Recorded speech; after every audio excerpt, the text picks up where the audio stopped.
নমস্কার বন্ধুরা, আপনারা দেখছেন বেঙ্গল স্পিক্স টুডে, বাংলার কণ্ঠস্বর। এই মুহূর্তে আমি দাঁড়িয়ে আছি কলকাতা হাইকোর্ট প্রাঙ্গণে। কলকাতা হাইকোর্টের প্রখ্যাত আইনজীবী শ্রমিক বাগচি মহাশয়ের সাথে আমরা কথা বলবো এবং বুঝে নেওয়ার চেষ্টা করব পশ্চিমবঙ্গের সাম্প্রতিক যে পরিস্থিতি, সেই পরিস্থিতি নিয়ে তার মূল্যবান মতামত কি। এবং আমরা আরও জানার চেষ্টা করব যে হকার উচ্ছেদ থেকে তালিবানি শাসন, স্বাস্থ্যে দুর্নীতি থেকে শিক্ষায় নিয়োগ দুর্নীতি, কোন পথে এগোচ্ছে পশ্চিমবঙ্গ, এই সমস্ত বিষয়গুলি উঠে আসবে আমাদের আলোচনায়। আপনারা জানতে পারবেন প্রখ্যাত আইনজীবী শ্রমিক বাগচি মহাশয়ের মূল্যবান মতামত। আশা করি আপনারা আমাদের সাথে থাকবেন এবং দেখতে থাকবেন বেঙ্গল স্পিক্স টুডে, বাংলার কণ্ঠস্বর। আমি মনে করি যে আমরা এমন একটি রাজ্যে বাস করি যেখানে দুর্নীতি রয়েছে। মানে হিন্দুকে উনি ছোট করতে চাইছেন কেন, আমি এটা বুঝতে পারছি না। যেখানে ওনার যে মুখ্যমন্ত্রী, যে দলের উনি প্রতিনিধিত্ব করেন, তিনি তো বলেন যে তার কাছে তো সবসময় হিন্দু মুসলমান সবাই সমান, এবং তিনি তো বলেন যে ধর্ম যার যার, উৎসব সবার, সেটা অন্য পরিপ্রেক্ষিতে বলা হয়। কিন্তু সেই জায়গায় তিনি যে এই কথাগুলো বলছেন, আমার মনে হয় যে তিনি যেভাবে বলেছেন, তিনি হয়তো অন্য কিছু মিনিংয়ে বলতে চেয়েছিলেন। কিন্তু আমার মনে হয় যে এটা নিয়ে কিন্তু হিন্দুরা যথেষ্ট উদ্বেগে রয়েছে। এবং কলকাতার মহানাগরিক, আমি তাকে আহ্বান করব বা বলবো, রিকোয়েস্ট করব যে আপনার প্রকাশ্যে এই ব্যাপারটা এক্সপ্লেনেশন দেওয়া উচিত এবং ক্ষমা চেয়ে নেওয়া উচিত। একটা জিনিস আপনি জানবেন, ধর্মে ধর্মে বিভেদের রাজনীতি আমাদের বাংলাতে নেই বলতে গেলে। সেই জায়গাটা যদি কেউ উস্কানি দেন, তৈরি করেন, তাহলে তো সেইটা খুব বিপজ্জনক মনে হয়। এবং তার বিরুদ্ধে উপযুক্ত ব্যবস্থা যদি এখনই না নেওয়া যায়, ভবিষ্যতে আরও খারাপ দিন হবে হিন্দুদের জন্য। মুখ্যমন্ত্রী যদি ধর্মনিরপেক্ষ, একটা জাতি নিরপেক্ষ বা পজিশন বজায় রাখার জন্য আপ্রাণ চেষ্টা করেন, তাহলে তার দলের যারা লোকজন, তারা কিভাবে আজকে, তো তাহলে এটা আমি বলবো মুখ্যমন্ত্রীর অপমান। এদেরকে দল থেকে তো এক্ষুনি বার করে দেওয়া উচিত। কোনো লোক যদি তার ধর্মকে জোর করে চাপিয়ে দেওয়ার চেষ্টা করে, সেটাও হিন্দুরা কখনোই মেনে নেওয়া উচিত নয় বলে আমি মনে করি। এবং যেদিকে যাচ্ছে সমাজ ব্যবস্থা, এই জায়গাগুলোকে এখনই প্রতিরোধ করা উচিত। নতুন আইন এসেছে, আপনারা জানেন 4 দিন হলো দেশে নতুন আইন লাগু হয়েছে, আজকে 6 দিন হয়েছে। নতুন আইনে পরিষ্কার এটা বলা রয়েছে যে ধর্মের ওপর আঘাত করে যদি কোনোভাবে কোনো প্রভোকেশন করানোর চেষ্টা করা হয়, 10 বছরের জেল হতে পারে। কিন্তু যারা এই ধর্মের মধ্যে, এই বন্ধুত্বের মধ্যে ফাটল বা বিভাজন করার চেষ্টা করছেন, সেই মানুষগুলোকে চিহ্নিত করে যত তাড়াতাড়ি সম্ভব এই সমাজ থেকে তাদেরকে দূরে করে দিতে হবে। তাদের স্থান হবে জেলে। এই তালিবানি বলুন আর যাই বলুন, এইটাকে গোড়াতেই বিনষ্ট করা যাবে। কেন আমার রাজ্য তালিবানি শাসন হবে? কেন আমার রাজ্য ইসলামিক কান্ট্রি হবে? এটা ধর্মনিরপেক্ষ একটা দেশ, এবং এখানে হিন্দু মুসলমান ভাই ভাই পাশাপাশি বসবাস করে। সিপিএমকে মানুষ ভোট দেবে না, সিপিএম এর অত্যাচার মানুষ ভুলতে পারছে না। সিপিএম এর সেই জায়গাটা আর নেই। সিপিএম এখন ফিরে আসতে পারলে এখানে বিজেপি কিছু করতে পারবে না। এই বিজেপি ইজ এ লো ফ্যাক্টরে। আর আমি আপনাকে বলছি, যে যাই বলুক, বিজেপি যদি তার পলিসি এবং স্ট্র্যাটেজি না চেঞ্জ করে, লোক যদি সঠিকভাবে না রিক্রুটমেন্ট করে, ওই 77টা যেটা সিট আগের বছর ছিল, সেটা 37-এ নেমে আসবে 2026 সালে। শুভেন্দু অধিকারীকে মানুষ বিশ্বাস করে না। কেন বিশ্বাস করে না? তিনি তৃণমূলের প্রোডাক্ট। বিজেপি তাকে নিয়ে প্রজেকশন করছে।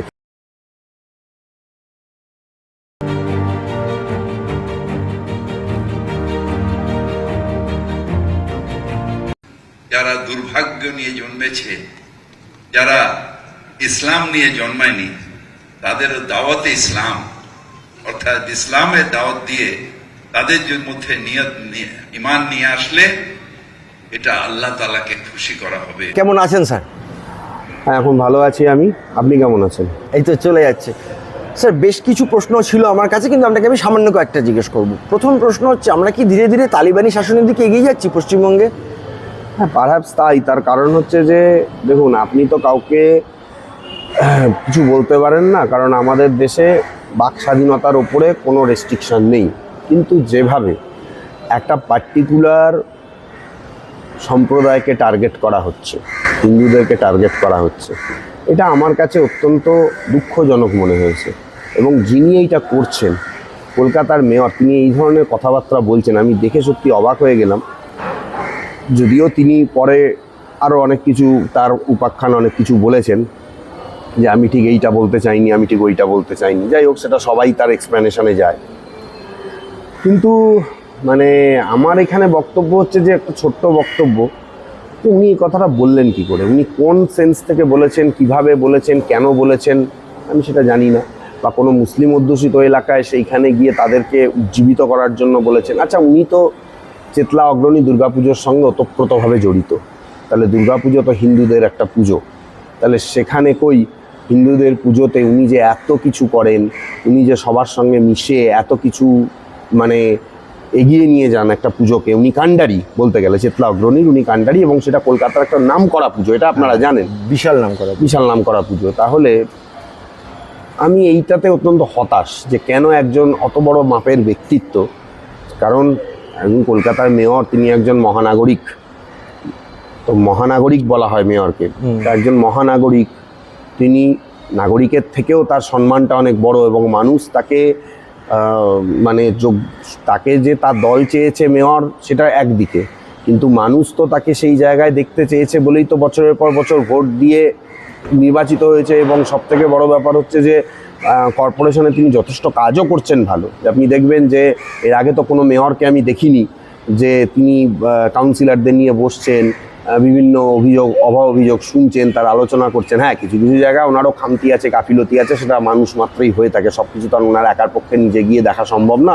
জমা জলের অনেকটাই কাজ তিনি করেছেন, এখনও অনেক কাজ বাকি, কিন্তু সেগুলো অন্য জায়গায়। কোন পরিপ্রেক্ষিতে তিনি এই কথাটা বললেন? একজন মানে হিন্দুকে উনি ছোট করতে চাইছেন কেন, আমি এটা বুঝতে পারছি না। যেখানে ওনার যে মুখ্যমন্ত্রী, যে দলের উনি প্রতিনিধিত্ব করেন, তিনি তো বলেন যে তার কাছে তো সবসময় হিন্দু মুসলমান সবাই সমান, এবং তিনি তো বলেন যে ধর্ম যার যার, উৎসব সবার, সেটা অন্য পরিপ্রেক্ষিতে বলা হয়। কিন্তু সেই জায়গায় তিনি যে এই কথাগুলো বলছেন, আমার মনে হয় যে তিনি যেভাবে বলেছেন, তিনি হয়তো অন্য কিছু মিনিংয়ে বলতে চেয়েছিলেন, কিন্তু আমার মনে হয় যে এটা নিয়ে কিন্তু হিন্দুরা যথেষ্ট উদ্বেগে রয়েছে। এবং কলকাতার মহানাগরিক, আমি তাকে আহ্বান করব বা বলবো, রিকোয়েস্ট করব যে আপনার প্রকাশ্যে এই ব্যাপারটা এক্সপ্লেনেশন দেওয়া উচিত এবং ক্ষমা চেয়ে নেওয়া উচিত। কারণ একটা জিনিস আপনি জানবেন, ধর্মে ধর্মে বিভেদের রাজনীতি আমাদের বাংলাতে নেই বলতে গেলে। সেই জায়গাটা যদি কেউ উস্কানি দেন, তৈরি করেন, তাহলে তো সেইটা খুব বিপজ্জনক মনে হয়, এবং তার বিরুদ্ধে উপযুক্ত ব্যবস্থা যদি এখনই না নেওয়া যায়, ভবিষ্যতে আরও খারাপ দিন হবে হিন্দুদের জন্য। স্যার, যদি কলকাতার মহানাগরিক এই কথা বলেন, জনাব ফিরহাদ হাকিম, তাহলে যে চোপড়ায় পরকীয়ার অভিযোগে যে অকথ্য অত্যাচার মহিলার ওপর নেমে এলো, যেটা করলেন তাজিমুল ইসলাম, এবং আমাদের মাননীয় বিধায়ক হামিদুর রহমান পরে তাকে সমর্থন করে বললেন মুসলিম রাষ্ট্রের নিয়মে তো এরকম আছেই, মানে দিকে দিকে আমি বলছি যে এই যে একটা সমস্যা তৈরি হচ্ছে ধর্মকেন্দ্রিক হানাহানি, এটা কি পশ্চিমবঙ্গের পক্ষে খুব অশনি সংকেত বলে মনে করছেন? দেখুন, আমি আপনার এই কথাতে আমি সমর্থন করি না। তার কারণ হচ্ছে যে আমি মনে করি যে আমরা এমন একটি রাজ্যে বাস করি যেখানে দুর্নীতি রয়েছে, কিন্তু যেখানকার মুখ্যমন্ত্রী তিনি একজন তিনি তাকে আপনারা সমস্ত জায়গায় দেখতে পাবেন। তিনি ঈদের রেড রোডে অনুষ্ঠানে যান, তিনি দুর্গাপূজায় দুর্গা ঠাকুরের চোখ আঁকেন, তিনি ক্রিসমাসে তিনি গির্জায় যান, প্রার্থনা করেন, তিনি রথের দিন রথের দড়িও টানেন, যেটা হিন্দুদের খুব পবিত্র রথ, মায়াপুরে গিয়ে। আবার জৈনদের অনুষ্ঠানেও তিনি যান, সেখানকে তাদের যে সমস্ত অনুষ্ঠানগুলো হয় সেখানে তিনি যান। সুতরাং আমি এইটুকু বলবো যে তার রাজ্যে যদি এগুলো মাথাচাড়া দিয়ে উঠছে, এগুলো তাকে কড়া হাতে দমন করা উচিত। কারণ মুখ্যমন্ত্রী যদি ধর্মনিরপেক্ষ, একটা জাতি নিরপেক্ষ বা পজিশন বজায় রাখার জন্য আপ্রাণ চেষ্টা করেন, তাহলে তার দলের যারা লোকজন তারা কিভাবে, আজকে তো তাহলে এটা আমি বলবো মুখ্যমন্ত্রীর অপমান, এদেরকে দল থেকে তো এক্ষুনি বার করে দেওয়া উচিত যারা এগুলো করার চেষ্টা করছে। আমার বাংলায় কেন হবে, আমি পরিষ্কার এই একটাই কথা জানতে চাই, আমার বাংলায় কেন হবে? কারণ এই যে যারা কেন্দ্রীয় সরকার বেশি গৈরিকীকরণ এখানে করতে গেছিল, পরিষ্কার কথা আপনাকে আমি বলে দিই, সেইটা করতে গিয়ে তারা মুখ থুবড়ে পড়েছে। এখানে মানুষ তার ধর্মের উপরে আঘাত সহ্য করবে না, কিন্তু কোনো লোক যদি তার ধর্মকে জোর করে চাপিয়ে দেওয়ার চেষ্টা করে, সেটাও হিন্দুরা কখনোই মেনে নেওয়া উচিত নয় বলে আমি মনে করি। এবং যেদিকে যাচ্ছে সমাজ ব্যবস্থা, এই জায়গাগুলোকে এখনই প্রতিরোধ করা উচিত। নতুন আইন এসেছে, আপনারা জানেন 4 দিন হলো দেশে নতুন আইন লাগু হয়েছে, আজকে 6 দিন হয়েছে। নতুন আইনে পরিষ্কার এটা বলা রয়েছে যে ধর্মের ওপর আঘাত করে যদি কোনোভাবে কোনো প্রভোকেশন করানোর চেষ্টা করা হয় 10 বছরের জেল হতে পারে। পুলিশ কমপ্লেন পেলে পুলিশ সঙ্গে সঙ্গে তদন্ত করবে এবং অ্যারেস্ট করবে।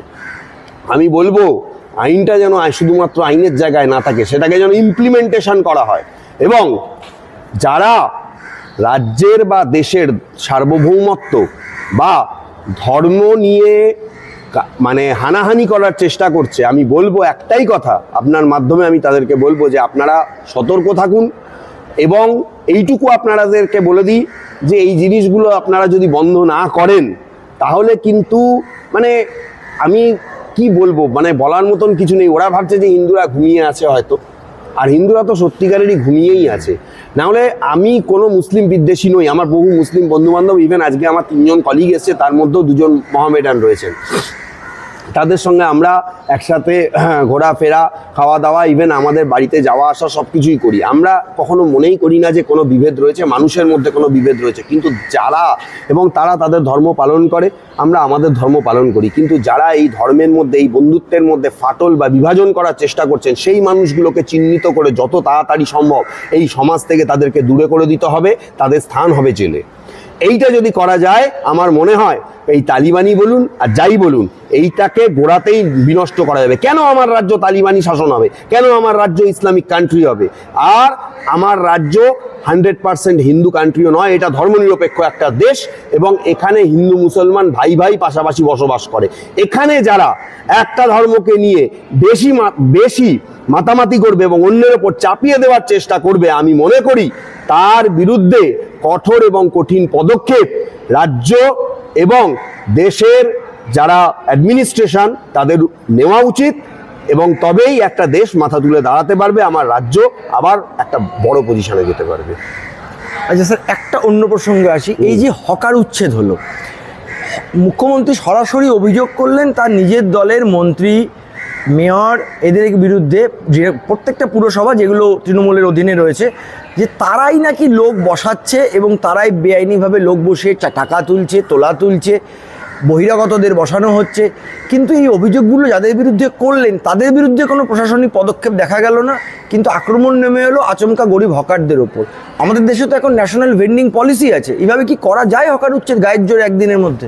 না, ন্যাশনাল ভেন্ডিং যে পলিসিটা রয়েছে সেই পলিসিটার ডিটেলসটা আপনাকে দেখতে হবে। সেখানেও একথা বলা নেই যে যাদের কোনো লাইসেন্স নেই, বা সেখানে বলা আছে যে আপনি কোন জায়গায়, সেখানে হকার্স কর্নার বা হকার্স মার্কেট বা রাজ্যের মধ্যে বা দেশের মধ্যে চিহ্নিত করে দেওয়া জায়গা, যেখানে সরকার থেকে চিহ্নিত করে দেওয়া হবে সেই জায়গায়।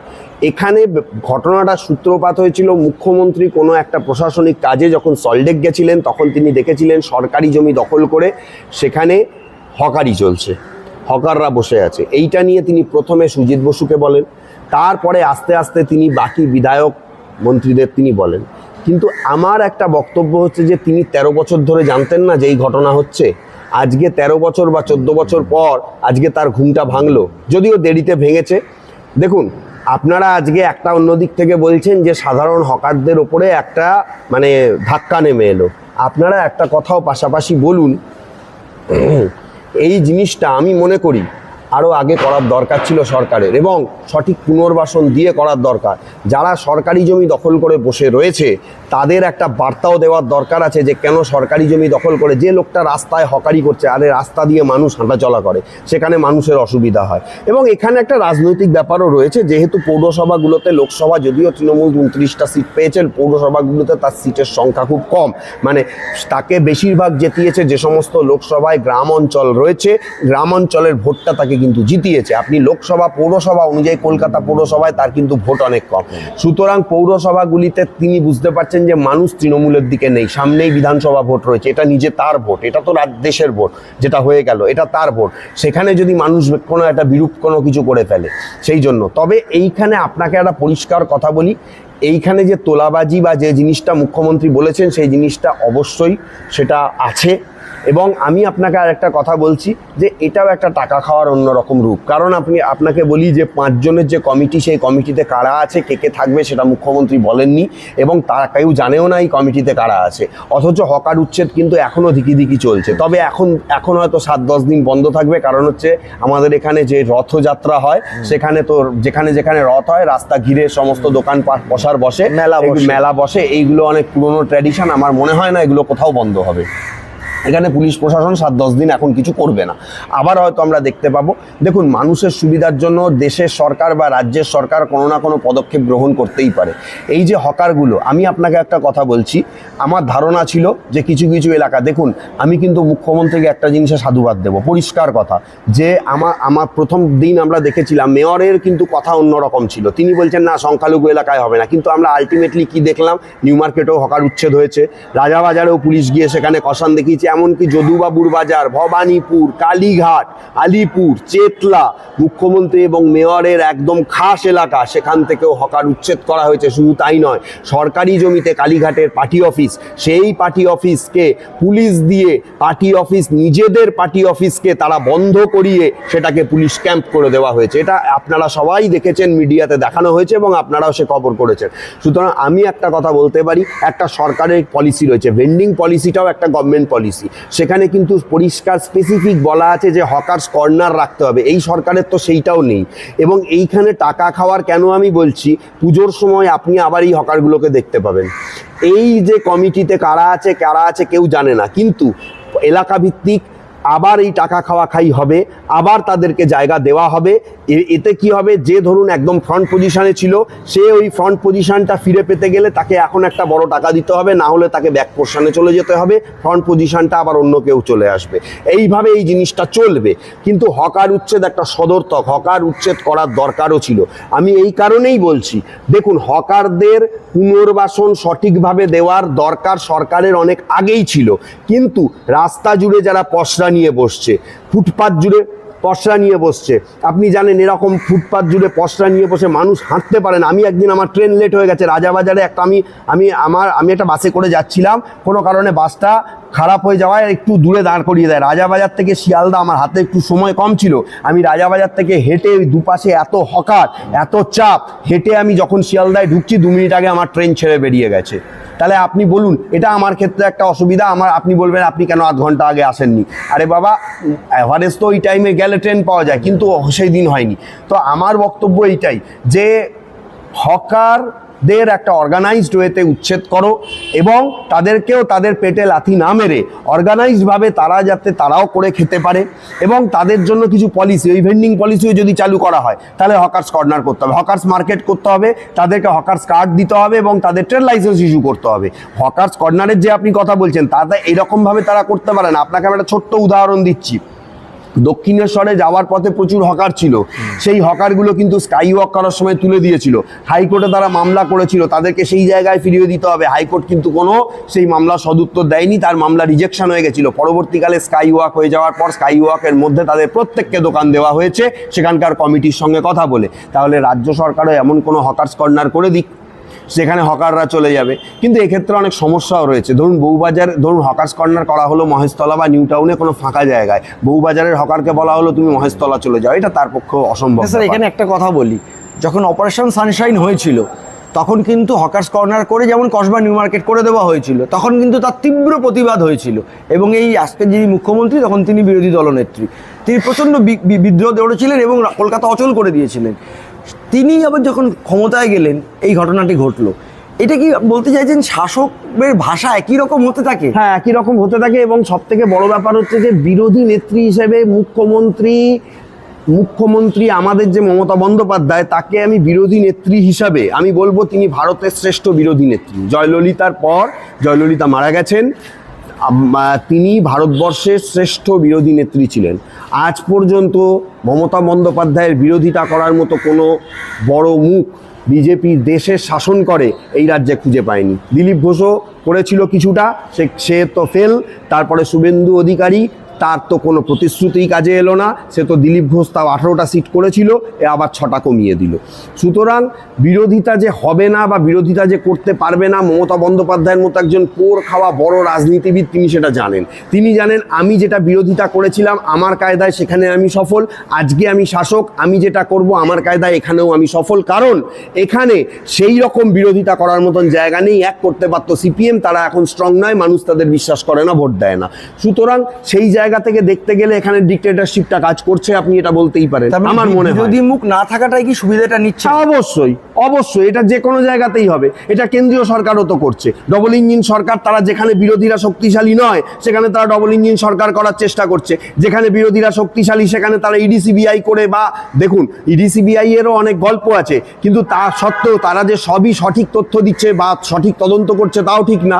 কতজনের তদন্ত তো মিথ্যা বলে প্রমাণিত হয়েছে ইডি সিবিআই এর কাছে। এবং সিবিআই এর তদন্তের সব থেকে বড় খামতি আমি বলবো, আজহারউদ্দিনের মতন এত বড় একজন ক্রিকেটার যাকে 99টা টেস্ট খেলে থামতে হয়েছিল, যার বিরুদ্ধে ম্যাচ গড়া পেটার অভিযোগ ছিল, অত বড় একজন ক্রিকেটার, ভারতের অত বড় একজন ক্যাপ্টেন, হ্যাঁ তিনি হয়তো তিনি ওয়ার্ল্ড কাপ জেতাতে পারেননি, কিন্তু অনেক ম্যাচে তিনি তো অনেক বড় ক্রিকেটার ছিলেন। আজকে সিবিআই এর মিথ্যে তদন্তের জন্য তার জীবন থেকে 9 বছর চলে গেছে, এবং 9 বছর পর সুপ্রিম কোর্ট এবং হাইকোর্ট তাকে, ওই উত্তরপ্রদেশ হাইকোর্ট বা হায়দ্রাবাদে যেখানে মামলা হয়েছিল সেখানকার হাইকোর্ট তাকে ক্লিন চিট সার্টিফিকেট দিচ্ছে, সিবিআই কিচ্ছু করতে পারেনি। সুতরাং এইটা আপনাকে মেনে নিতে হবে। আমি এটা অন্য প্রসঙ্গে বললাম আপনাকে, কিন্তু আমার এইটা ব্যক্তিগতভাবে আমার মনে হয়েছে যে দেখুন, বিরোধিতাটা করতে গেলে রাজনৈতিক বিরোধিতা করা যে কি জিনিস সেটা মমতা ব্যানার্জিকে দেখে শেখা উচিত বিজেপি, তার সময়কাল থেকে শেখা উচিত। সন্দেশখালীতে কি বিরোধিতা করতে পারলো, সেখানে গিয়ে কি করতে পারলো, সন্দেশখালী সিটও তো নিয়ে চলে গেল টিএমসি। সুতরাং মানুষকে জোটবদ্ধভাবে করলে হবে না, মানুষের জন্য তোমরা কি করতে পারো, শুধু লোভ দেখালে হবে না যে ওরা লক্ষ্মীর ভাণ্ডারে 1000 দিচ্ছে আমরা আসলে 3000 দেবো না। মানুষ এই লোভে বশবর্তী হয়ে মানুষ যাবে না, মানুষের জন্য কিছু কাজ করে দেখাতে হবে। 10 বছরে কেন্দ্রীয় সরকার, আপনি সত্যি কথা বলুন, 10 বছরে কেন্দ্রীয় সরকার সাধারণ মানুষের জন্য কি কর্মসংস্থান করেছে, সাধারণ মানুষের জন্য কেন্দ্রীয় সরকার কি করেছে, কোন ভরসায় এই রাজ্যের মানুষ তাদেরকে ভোটটা দেবে, তাদেরকে ভোটটা দেবে বিরোধী হিসাবে। এবং বিরোধী এখানে স্ট্রং নয়, সিপিএমকে মানুষ ভোট দেবে না, সিপিএম এর অত্যাচার মানুষ ভুলতে পারছে না, সিপিএম এর সেই জায়গাটা আর নেই। সিপিএম এখন ফিরে আসতে পারলে এখানে বিজেপি কিছু করতে পারবে না। এই বিজেপি ইজ এ নো ফ্যাক্টরে। আর আমি আপনাকে বলছি, যে যাই বলুক, বিজেপি যদি তার পলিসি এবং স্ট্র্যাটেজি না চেঞ্জ করে, লোক যদি সঠিকভাবে না রিক্রুটমেন্ট করে, ওই 77টা যেটা সিট আগের বছর ছিল সেটা 37-এ নেমে আসবে 2026 সালে। এটা আমি বুক টুকে বলতে পারি, কারণ আমি কোনো দল করি না, আমার কোনো ভয় নেই, আমি সেই জন্য আপনাদের কাছে বলছি। সুতরাং বিজেপি যদি নিজেকে বিরোধী মুখ হিসাবে এখানে দেখাতে চায়, শুভেন্দু অধিকারীকে মানুষ বিশ্বাস করে না। কেন বিশ্বাস করে না? তিনি তৃণমূলের প্রোডাক্ট, বিজেপি তাকে নিয়ে প্রজেকশন করছে। এইখানেই তো সব থেকে বড় ভুল, এই ভুলই সব থেকে বড় ভুল। বিজেপি কবে আর এই ভুল বুঝতে শিখবে? যাই হোক, আমার এগুলো বলার কিছু নয়, তবে আমার ব্যক্তিগতভাবে মনে হয় বিজেপি স্ট্র্যাটেজিগত এখানে অনেক ভুল রয়েছে, যেটার পুরোপুরি ফায়দা এখানে রাজ্য সরকার নিচ্ছে। অনেক ধন্যবাদ স্যার।